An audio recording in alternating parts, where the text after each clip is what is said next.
ভয়াবহ পথ দুর্ঘটনা, পিকআপ ভ্যান ও বাইকের সংঘর্ষ। ঘটনায় মৃত দুই বাইক আরোহী। রাস্তার বেহাল দশার ফলে এই ঘটনা। অভিযোগ তুলে পথ অবরোধ করে বিক্ষোভে স্থানীয় বাসিন্দারা।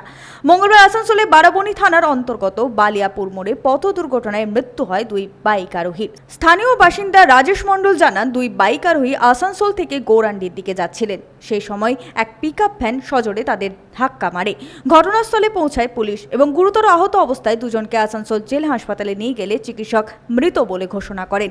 মৃত দুই ব্যক্তির নাম বলরাম ঘোষ, বয়স 34 বছর, গারুই গ্রামের বাসিন্দা, এবং নিখিল রায়, বয়স 60 বছর, হীরাপুর শামডি গ্রামের বাসিন্দা বলে জানা যায়। তিনি অভিযোগ করেন, রাস্তার বেহাল দশার ফলেই এই ঘটনা ঘটেছে। গাড়ি পুলিশে নিয়ে যাই। এই রাস্তার যেরকম অবস্থা এখন, আমার তো বলা চলছে যে এমনি ধরা এই কদিন আগে অ্যাক্সিডেন্ট আবার ঘুরে কদিন আগে হলো।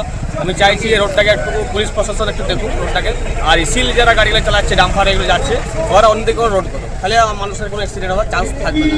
অ্যাক্সিডেন্টটা অ্যাকচুয়ালি 4 চাকার ওদেরটা আসছিল পিকআপ ভ্যানটা, আর এর বাইক আসছিল। তো বাইক অ্যাকচুয়ালি তো বাইকের তো দোষ ছিল না জায়গাটাতে, পিকআপের দোষ ছিল জায়গাটা, যেরকম বোঝা যাচ্ছে। কোথাকার ছিল ছেলেগুলো? আমার যেরকম জানা একটা গাড়ুইয়ের, আর জানি না একটা সামডির খবর আসছে, সঠিক জানি না। কজন মারা গেছে? দুজন স্পটে। সঞ্জয় যাদব, 99 নিউজ বাংলা, বারাবণী।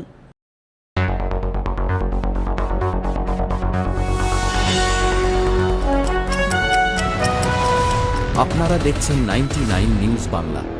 বদলাবো আমরা।